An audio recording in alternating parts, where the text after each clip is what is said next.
아멘. 여러분, 우리는 예수님 때문에 귀한 인생이 되었습니다. 오늘 말씀을 통해서 하나님의 이 귀한 비밀, 예수 그리스도가 우리를 붙드시고 또 우리 안에 주신 이 생명의 말씀, 그리고 영적인 축복을 말씀을 통해 함께 살펴보겠습니다. 1950년대 한 미국 사람이 프랑스로 여행을 가게 됩니다. 골동품 가게들을 쭉 보다가 한 골동품 가게에서 아주 마음에 드는 진주 목걸이 하나를 발견했습니다. 낡아 보였지만 아주 아름다운 진주 목걸이였습니다. 가격을 물어봤더니 미화로 한 500불 정도 되는 그러한 진주 목걸이였습니다. 그걸 사서 집으로 돌아오게 되었습니다. 조금 시간이 지난 다음에 궁금해졌어요. 이 진주 목걸이가 미국에서는 얼마 정도의 가치가 있을까 해서 자기 집에서 가까운 뉴욕에 있는 한 골동품 상점을 들어가게 됩니다.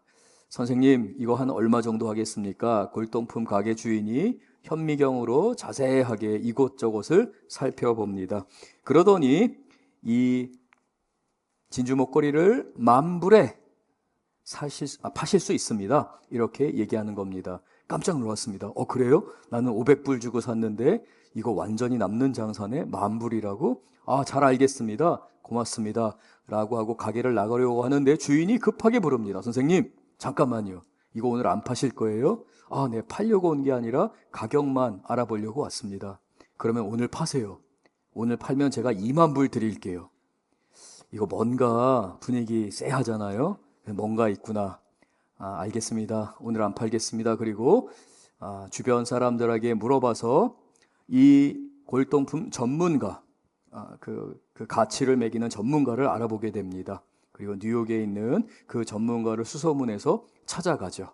그리고 선생님, 이게 얼마 정도의 가치가 있는 진주 목걸이겠습니까? 라고 물어봤습니다.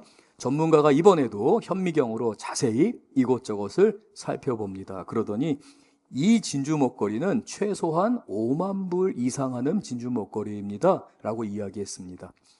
그 당시 50,000불이니까 지금으로 하면 훨씬 더 많은 가치가 있겠죠? 의아했습니다. 아니, 도대체 이 진주 목걸이가 어떤 의미가 있길래 이렇게 비쌉니까? 한낱 진주 목걸이에 불과한데, 물론 낡았지만 아름답기는 합니다. 근데 왜 이렇게 비싸죠? 라고 하자 그 현미경으로 그 진주 목걸이에 새겨져 있는 작은 글씨를 보게 합니다. 이게 눈으로는 잘 안 보이는데 현미경으로 보면 그곳에 이렇게 써 있습니다. 사랑하는 조세핀에게 황제 나폴레옹이.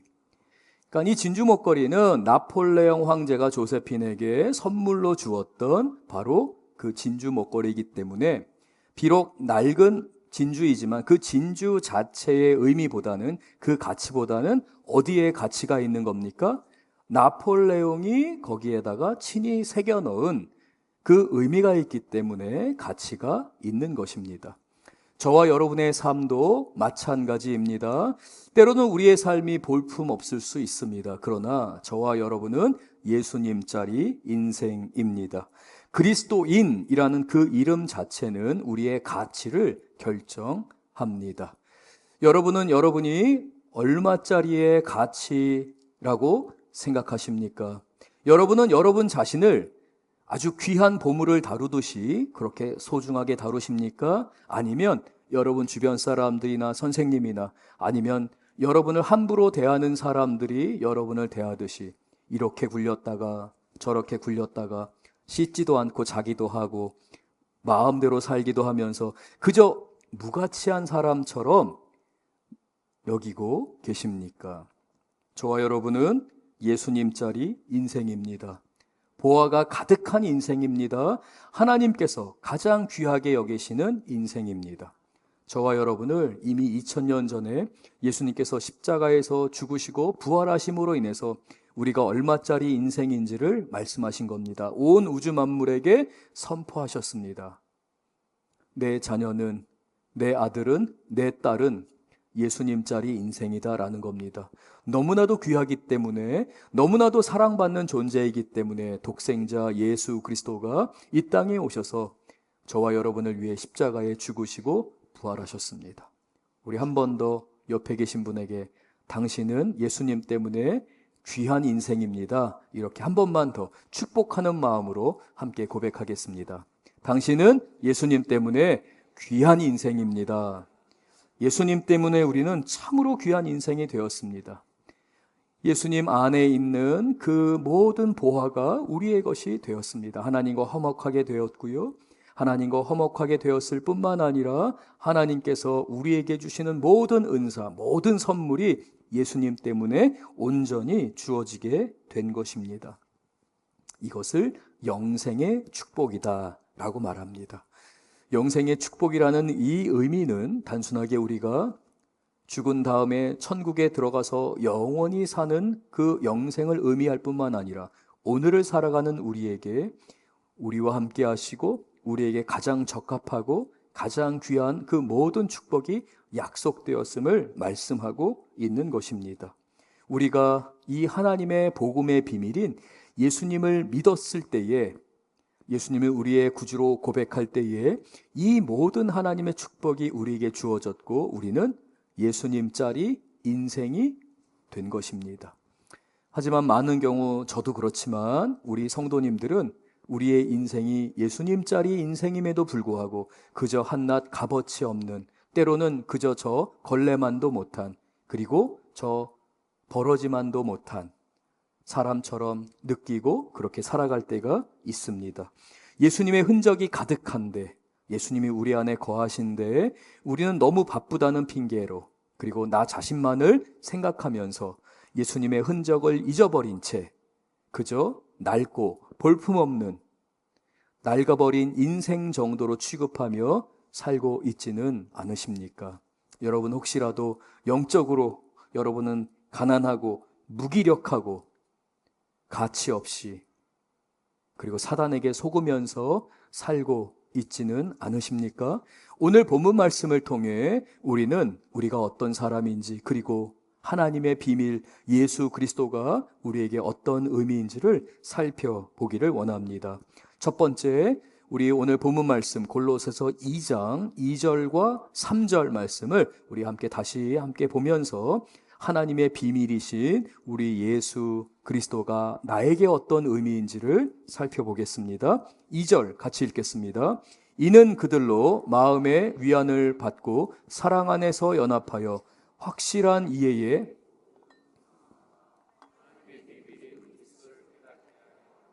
3절 그 안에는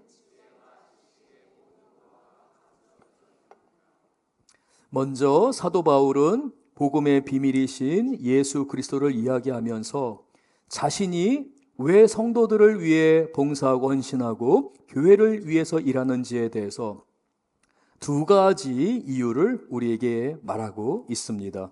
첫 번째로는 우리가 그 사랑 안에서 연합하여 위안을 받고 모든 풍성함을 누리게 하려 함이라 라고 말합니다.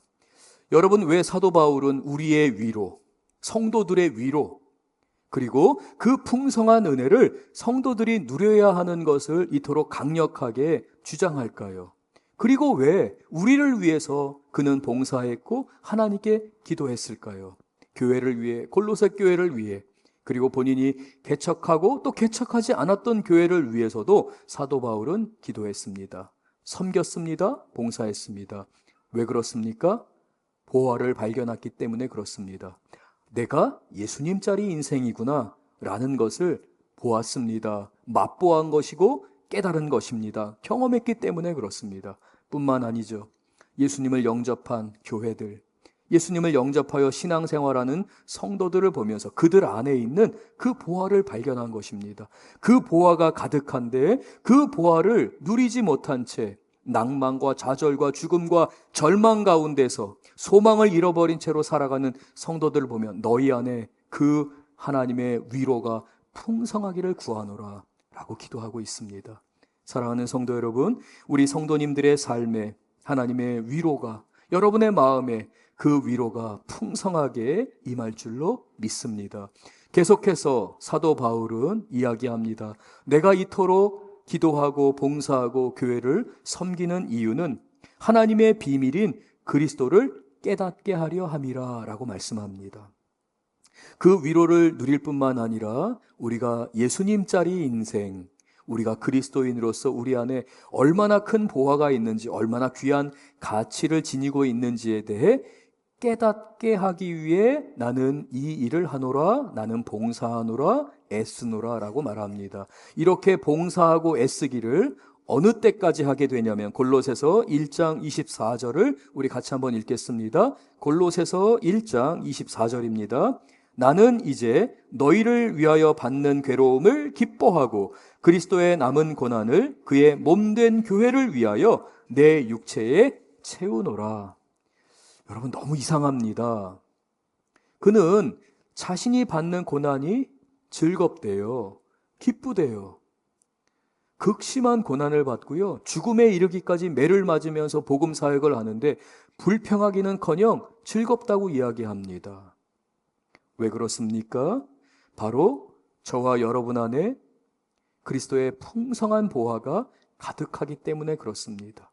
우리는 예수님짜리 인생이기 때문에 그렇습니다. 그러나 사단이 저와 여러분을 무너뜨리려고자 합니다. 죽이고자 합니다. 넘어뜨리고자 합니다. 우리에게는 소망이 가득한 인생인데, 우리에게는 하나님이 약속하신 그 영생의 축복이 가득함에도 불구하고 사단이 우리의 눈과 귀를 가립니다. 보지 못하게 합니다. 깨닫지 못하게 합니다. 그러나 사도 바울은 이것을 알았습니다. 맛보았습니다.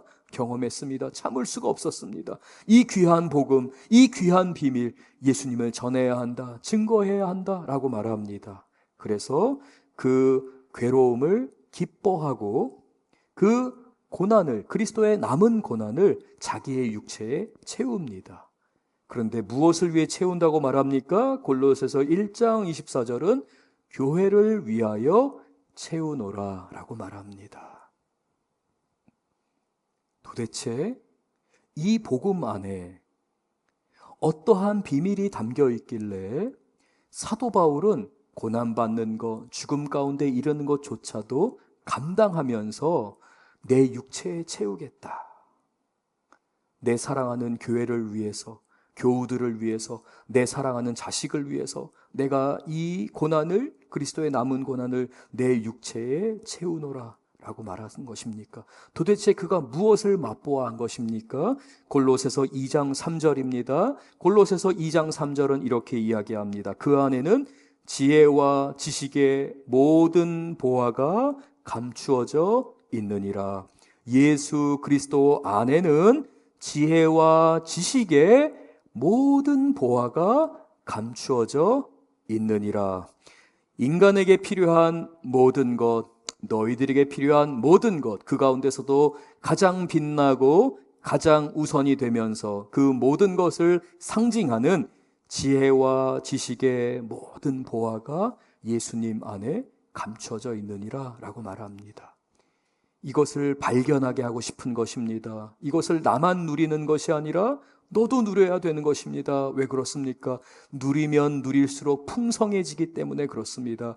하나님의 나라는 누리면 누릴수록, 나누면 나눌수록 풍성해지기 때문에 사도 바울은 그것을 알기에 사랑하는 여러분 성도들이여, 예수님 안에는 모든 지혜와 지식의 보화가 가득합니다 라고 외치고 있습니다.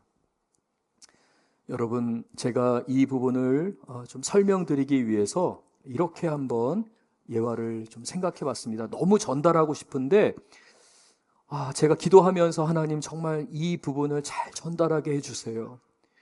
예수님 안에 있는 이 보화가, 예수님과 동행하고 예수님을 발견하고 예수님을 인격적으로 만나고 내가 예수님을 구주로 부를 수 있는 이 특권이, 이것이 얼마나 소중한지 우리 성도님들 알게 해주세요. 기도하면서 강단에 섰는데요, 여러분 아시는 바와 같이 저는 올 2월, 1월 말에 한국에 도착하고 2월 1일부터 석천교회를 섬기게 되었습니다. 한국에 오기 전까지 저는 하와이, 버지니아, 그리고 노스캐롤라이나에서 살았습니다. 미국의 동부에 해당하는 지역입니다. 뉴욕을 중심으로 해서 워싱턴 DC, 여기가 동부라면 서부에는 샌프란시스코, 또 로스앤젤레스가 있습니다. 이 두 지역은 오랜 전통의 도시이고 부유한 도시입니다. 땅값이 올라가서 은퇴한 많은 사람들, 그리고 삶에 도전을 하고자 하는 젊은 사람들이 지금 어디로 많이 이주를 하냐면 미국의 남부 지역에 해당하는 텍사스라는 그 지역으로 많이 이사를 갑니다. 거기에 많은 회사들이 세워지게 되는데요. 원래 이 텍사스는 저주의 땅이라고 할 수도 있었습니다. 척박한 땅입니다. 거의가 사막입니다. 태양볕이 너무나도 뜨겁기 때문에 사람이 걸어다니기조차도 어려운 땅이 바로 텍사스입니다. 그런데 이 텍사스에서 석유가 발견됐습니다.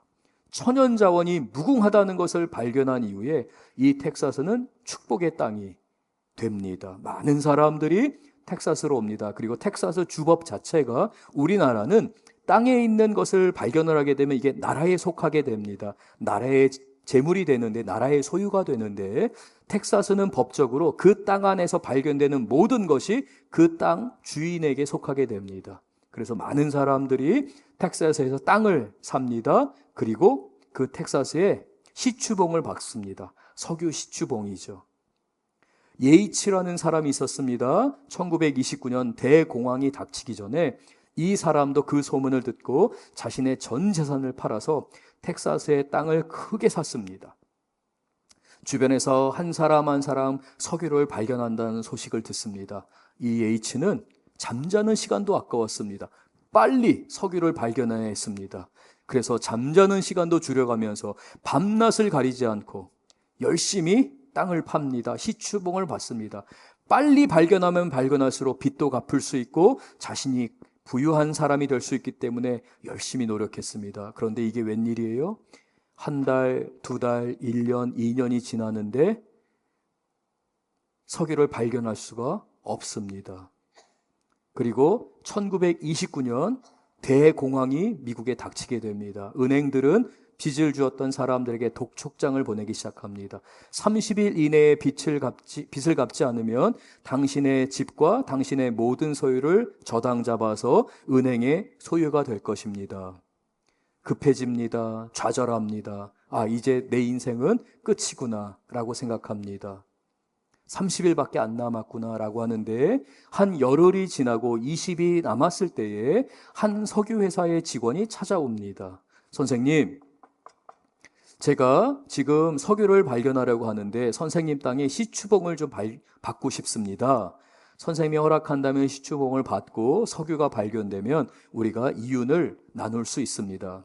이 H는 마지막 지푸라기라도 잡는 심정으로 그렇게 하십시오라고 하며 계약서에 사인을 하게 됩니다. 그리고 며칠이 지나지 않아서 석유가 쏟아져 나오기 시작합니다. 자그마치 8만 9천 배럴이 매일마다 쏟아져 나오게 되는 겁니다.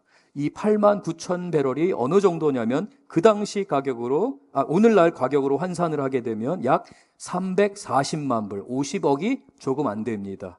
매일마다 50억의 석유가 그 예이치의 땅에서 쏟아져 나오게 됐던 것이죠.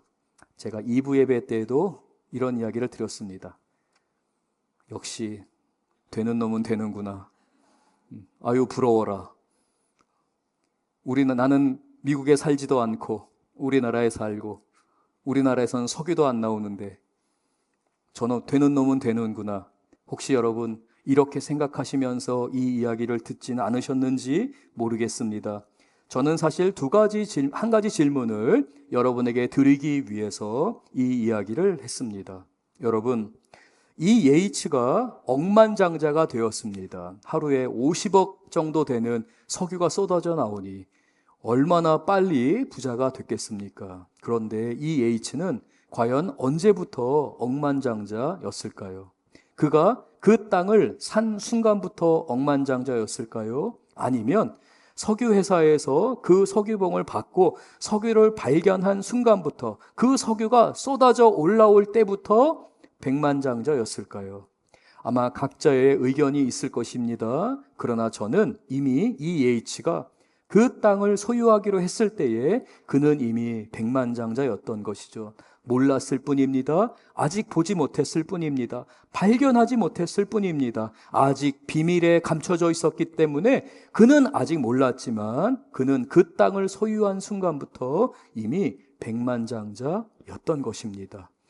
많은 경우 우리 그리스도인은 이미 우리 안에 그 지혜와 지식의 부유함과 풍성함과 그 보화가 가득하다라고 말씀하시고 너희들의 삶 안에서 그 보화를 꺼내어야 된다. 예수님과 동행하는 그 날, 예수님이 함께 하시는 그 순간 너희들은 그 보화와 그 지식을 꺼내어서 너희들은 누리며 하나님 나라의 그 풍요로움을 누리며 살게 되는 것이다 라고 성경은 선포함에도 불구하고 우리는 나는 발견 못했어요, 나에게는 그런 보화가 없어요 하면서 세상 사람들처럼 똑같이 살아갑니다. 나의 가치는 모른 채, 내 안에 계신 예수 그리스도의 가치를 모른 채 보려고 하지도 않습니다.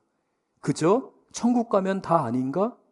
신앙생활하고 교회 예배 출석하고 교회에서 봉사라고 하면 봉사하면서 그렇게 지내다 보면 천국 가는 거 아니야? 그래서 예수 믿는 거 아니야?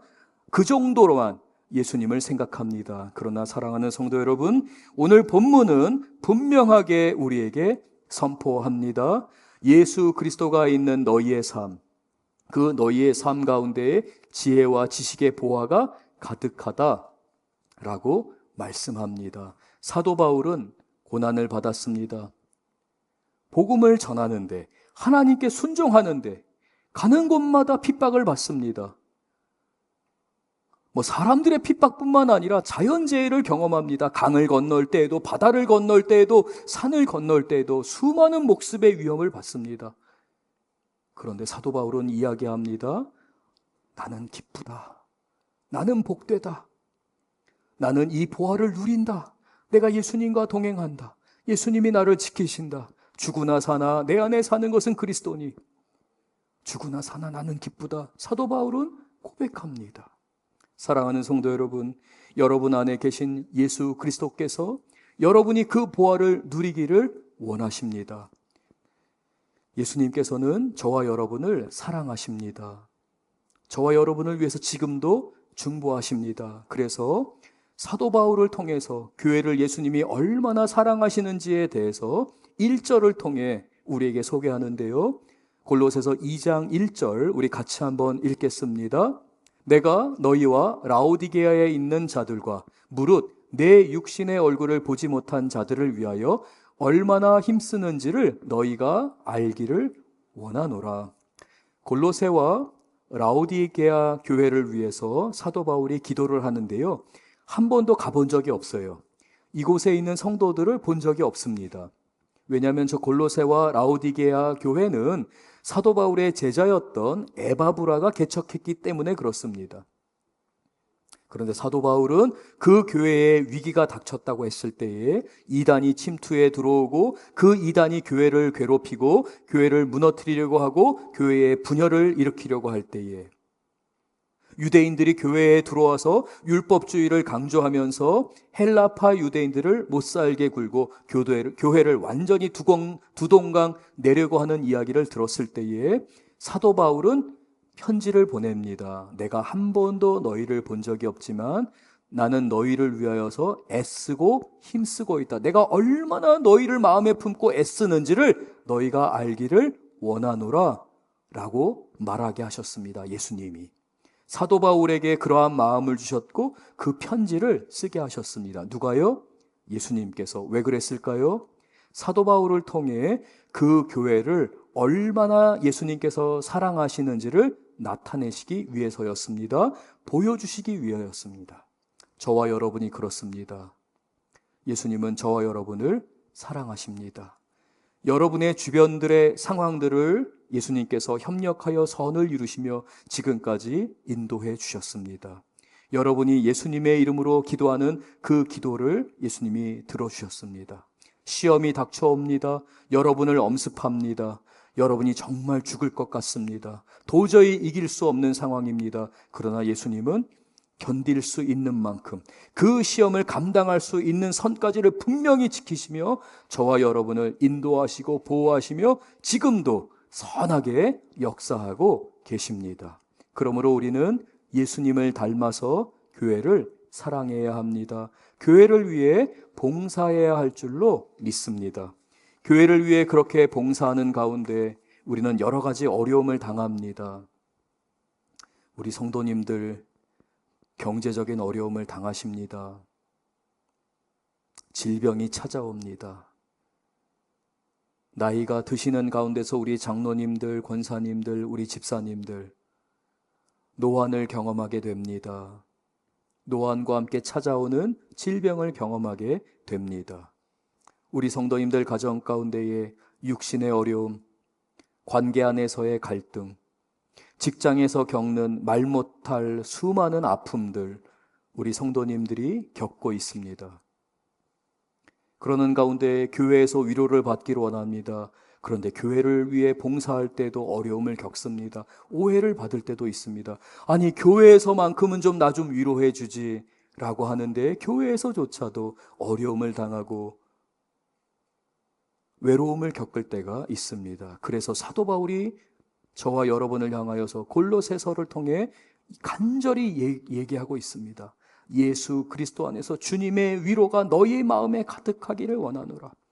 우리 주님의 위로가 너희에게 주어졌고 하나님의 비밀인 예수 그리스도가 너희 안에 계시니 너희가 그분 안에서 위로를 받고 그분을 붙들라 라고 말하며 그 귀한 보화를 너희가 맛보고 발견하여서 그것을 간직하여야 한다 라고 말하고 있습니다. 간절히 외치고 있습니다. 4절과 5절 우리 같이 한번 읽겠습니다. 골로새서 2장 4절과 5절입니다. 내가 이것을 말함은 아무도 교묘한 말로 너희를 속이지 못하게 하려 함이니 이는 내가 육신으로는 떠나 있으나 심령으로는 너희와 함께 있어 너희가 질서 있게 행함과 그리스도를 믿는 너희 믿음이 굳건한 것을 기쁘게 봄이라 라고 말합니다. 사도 바울은 경험했습니다. 그가 교회를 섬길 때에, 하나님의 나라를 섬길 때 얼마나 많은 거짓말이 내 귀에 들리는지, 나를 넘어뜨리기 위해서 사단이, 세상이 나에게 어떤 말을 하는지, 어떻게 그렇게 나의 약점을 잘 아는지. 어떤 사람은 돈이 너무 약해요. 어떤 사람은 성적인 문제가 너무 약해요. 어떤 사람은 명예욕이 너무 약해요. 그래서 정말 교묘하게 사단은 우리의 약점을 파고듭니다.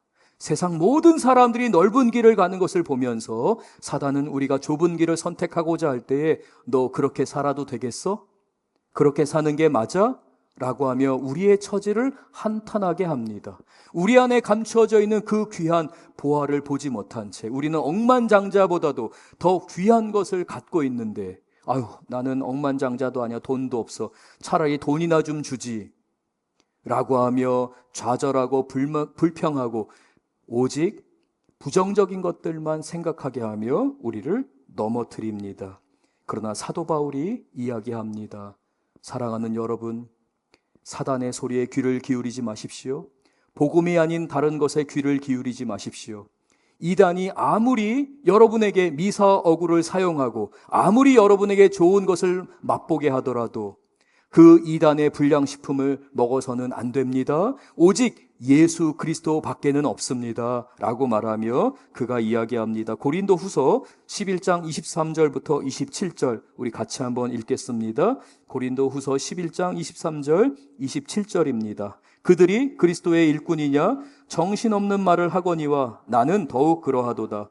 내가 수고를 넘치도록 하고 옥에 갇히기도 더 많이 하고 매도 수없이 맞고 여러 번 죽을 뻔하였으니 유대인들에게 40에서 하나 감한매를 5번 맞았으며 3번 태장으로 맞고 1번 돌로 맞고 3번 파선하고 일주야를 깊은 바다에서 지냈으며 여러 번 여행하면서 강의 위험과 강도의 위험과 동족의 위험과 이방인의 위험과 시내의 위험과 광야의 위험과 바다의 위험과 거짓 형제 중에 위험을 당하고 또 수고하며 애쓰고 여러 번 자지 못하고 줄이며 목마르고 여러 번 굶고 춥고 헐벗었노라.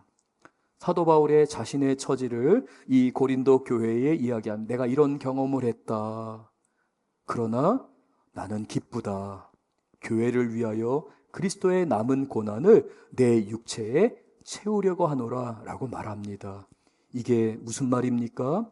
사도 바울은 자신의 고난과 핍박과 감옥에 갇힌 것과 모든 재산을 잃어버리는 것들, 그 가난 가운데서 당하는 모욕과 수치, 거기에다 오해받으면서 재판에 넘겨지고 수없이 재판에 끌려다니면서 이리 치이고 저리 치이는 인생을 바라본 것이 아니라 나를 바라보시는 예수님, 내 안에 계시는 그 예수님께서 저 결승선에서 나를 보시면서 그 사도 바울을 향해서 이 경주를 마치기까지 두 팔을 벌리시고 기다리고 계시는 예수님을 본 것입니다. 그리고 내가 오늘 넘어질 것 같은데 감당할 시험밖에는 허락하지 않는 하나님을 바라보면서 교회를 섬깁니다. 성도님들을 섬기게 됩니다. 성도님들 안에 있는 보화를 발견하게 되면서 힘을 얻게 됩니다. 아, 하나님이 나를 사용하시는구나. 내 기도를 사용하시는구나. 그는 다시 한번 넘어집니다. 도저히 일어나서 그 경주를 할 수 없습니다. 그러나 성령이 힘을 주십니다. 기도하게 하십니다. 그러면 다시 지친 몸을 이끌고 그 믿음의 경주를 한 발자국 한 발자국 떼면서 나아갑니다. 저 결승선에 계신 예수 그리스도께서 나를 맞아주실 것을 알기 때문에 사도 바울은 그 믿음의 경주를 하며 자신과 함께 교회를 향해서 외치는 겁니다. 여러분, 예수님이 앞에 계십니다. 우리는 이 경주를 마치기까지 넘어질 수 없습니다. 포기할 수 없습니다. 이미 우리에게는 보화가 주어졌기 때문입니다. 예수님이 반드시 캐내게 해주실 겁니다. 여러분, 소망을 가지십시오. 인내하십시오. 주님이 들으십니다. 라고 하며 그 수고를, 기도의 수고를 아끼지 않았습니다. 사랑하는 성도 여러분, 저와 여러분은 사도 바울을 보면서 나 역시도 예수님과 함께 기도의 수고를 아끼지 않아야 할 줄로 믿습니다. 우리 석천 제1교회 성도님들은 주님과 정해진 시간에 새벽 시간을 정한 분들은 새벽 기도에 나와서 기도하십니다. 저녁 시간을 정하신 분들은 여러분 각자의 자리에서 기도하면서 주님께 간구합니다. 교사로 봉사합니다. 성가대로 봉사합니다. 나의 시간, 나의 정성을 다 모아서 주님을 섬기며 나아가고 있습니다. 그러는 가운데 우리가 가장 힘써야 할 것은 바로 기도의 봉사입니다. 지칠 때까지 넘어지더라도 교회를 위해 기도해야 합니다. 사도 바울이 한 번도 본 적이 없었지만 개척되고 사단의 공격과 이단의 공격, 여러 세상의 공격을 받는 교회를 위해 끊임없이 기도하고 얼마나 열심히 기도했기에 내가 너희를 위해서 얼마나 힘쓰는지 너희가 반드시 알기를 원한다 라고 이야기했는가, 그가 얼마나 깊이 기도했는가를 우리 성도님들은 기억하시면서 우리 대한민국을 위해 기도해 하셔야 합니다. 우리 아이들을 위해 기도하셔야 합니다. 지난 몇 주간 영유아부에서부터 고등부에 이르기까지 수련회가 진행됐습니다. 오늘 중등부 수련회 마지막 날입니다. 여러분, 제가 그 수련회 장소를 보면서 마음속으로 얼마나 많이 울었는지 몰라요. 우리 선생님들, 심지어는 우리 부장집사님, 부장권사님들, 나이 60이 넘고 70이 다 돼가는데도 그 아이들 얼마나 에너지가 넘쳐요. 걔네들과 같이 합니다. 12시, 1시, 2시까지 같이 예배드리고 그 피곤한 몸을 이끌면서도 그 아이들을 위해서 자신의 삶을 불태우는 모습들을 보게 됩니다. 참으로 고결한 인생이라고 할 수 있습니다. 우리는 아직 미완성인 존재이지만 우리는 그리스도 안에서 지어져가는 그리스도의 사람들입니다. 우리는 마땅히 기도해야 합니다. 우리는 봉사하는 교사들을 위해 기도해야 합니다. 교육전도사님들을 위해 기도해야 합니다. 장로님, 권사님, 집사님들을 위해 기도해야 합니다. 그분들이 식당에서 땀 흘리고 애쓰면서 섬기는 것들을 결코 당연하게 여기지 않고 교회를 위해, 성도들을 위해 봉사하는 그 눈물과 땀을 우리는 기억하고 기도해야 합니다. 그 가정을 위해 기도해야 합니다. 교회를 위해 기도하는 저와 여러분 되실 줄 믿습니다. 그러한 인생이야말로 주님 앞에 참으로 복되며 하나님 나라의 그 모든 보화를 꺼내어 쓰는 귀한 인생인 줄로 믿습니다. 시간이 조금 지났습니다. 제가 그래도 한 가지 이야기를 좀 드리면서 우리가 얼마나 고상한 삶을 살아야 되는지, 그리스도인이라는 이 이름이 얼마나 값진 이름인지를 좀 살펴보고 싶습니다. 여러분, 영국의 대표적인 작가, 대표적인 문학가가 누가 있습니까? 셰익스피어입니다. 얼마나 섹스피어를 영국인들이 사랑했으면 인도와도 바꾸지 않는다라고 할 정도였겠습니까? 이 섹스피어가 그의 삶 안에서 많은 젊은이들이나 기자들이 이런 질문을 공통적으로 하게 됩니다. 선생님은 어떻게 그렇게 성공할 수 있었습니까?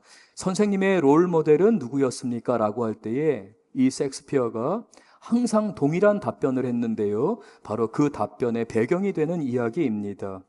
그는 아주 막역하게 지내던 친구의 집을 방문하게 됩니다. 언제든지 방문할 수 있었던 아주 친한 친구였습니다. 그런데 마침 그날만큼은 친구가 집에 없었습니다. 집안에는 하인이, 그 집을 돌보고 있던 하인이 있었는데 그 하인이 아주 정중하게 이 섹스피어를 거실로 안내합니다. 그리고 차와 이 섹스피어 옆에 작은 책 한 권을 두면서 선생님, 우리 주인님이 아직 도착하지 않았습니다. 그러나 곧 오실 겁니다. 잠시 여기에서 쉬십시오 라고 하면서 들어갔습니다. 이 섹스피어는 속으로 생각했습니다. 아, 사람이 참 속이 깊구나. 나에게 책을 보라고 하면서 이 작은 책까지도 준비해 주는 걸 보면 이 사람은 참 생각이 깊은 사람이구나 라고 했습니다. 한참이 지났는데도 친구가 오지 않는 겁니다. 차는 다 떨어졌습니다. 그래서 차 한 잔을 더 부탁하고자 부엌으로 걸어가서 부엌 문을 열었을 때 섹스피어는 깜짝 놀라게 됩니다. 왜냐하면 그 집 하인이 아무도 보지 않는, 그 아무도 시키지 않은 곳, 그 카페트를 들춰내고 그 카페트와 카페트 밑을 열심히 닦고 있습니다. 아무도 보지 않는 곳입니다. 아무도 주목하지 않는 곳입니다. 왜냐하면 카페트는 덮여있기 때문이죠. 그런데 그 카페트를 들춰내고 그것을 열심히 닦는데 흥얼거리면서 기쁜 마음으로 그것을 닦는 것을 보면서 주인을 얼마나 사랑하는지, 자기에게 주어진 그 일에 대해서 어떠한 마음으로 그 사람이 지금 그것을 대하는지를 보면서 섹스피어가 굉장히 큰 충격을 받게 됩니다. 그러면서 그 젊은이들과 기자들이 질문을 할 때 당신은 어떻게 성공할 수 있었습니까? 당신은 어떻게 누구를 롤 모델로 삼고 있습니까? 라고 할 때에 섹스피어가 이렇게 글을 인터뷰를 하면서 남기게 됩니다. 혼자 있을 때에도 누가 지켜볼 때와 다름없이 행동에 아무런 변화가 없는 사람, 바로 그 사람이 무슨 일에나 성공할 수 있는 사람이고 내가 가장 존경하는 사람입니다 라고 이야기했다고 합니다. 사랑하는 성도 여러분, 하나님의 비밀인 예수 그리스도를 발견한 사람들이 바로 이런 사람들입니다. 아무도 보지 않지만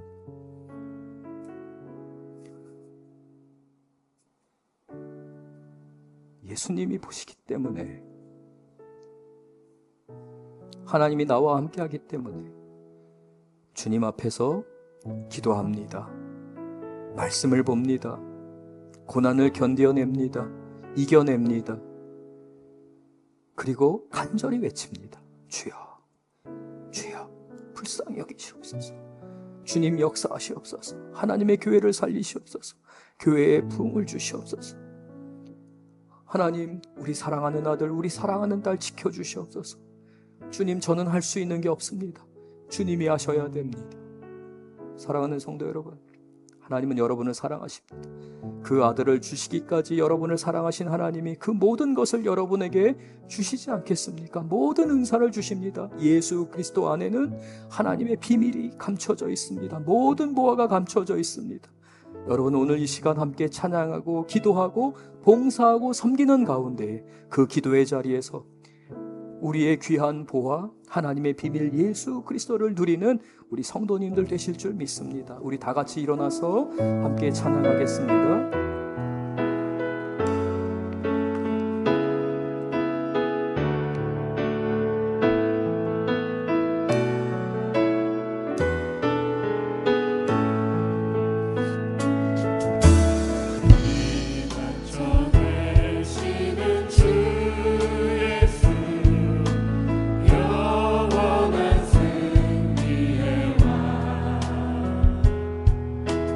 주님의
예수 그리스도를 바라보십시오. 주님을 바라보십시오. 그리고 외치십시오. 주여, 내 삶 안에 일하여 주시옵소서. 나를 붙들어 주시옵소서. 다 함께 기도합니다. 주여,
하나님 아버지, 하나님의 귀한 아들과 딸들이, 하나님의 종들이 주님 앞에 하나님을 바라보며 주님의 이름을 부르짖고 하나님의 비밀 예수 그리스도, 그 안에 있는 모든 지혜와 지식의 풍요로움, 그 보화를 발견하고 간직하고 나아가고자 주님 앞에 삶을 드리며 개인의 기도 제목으로 외쳤습니다. 주님 들으시옵소서. 하나님의 은혜가 가득하게 하시며 주 예수 그리스도의 그 복음의 역사와 구원의 역사가 이 시간 우리 성도님들의 삶 안에 이루어지게 하여 주시옵소서. 예수님 이름으로 기도드렸습니다. 아멘.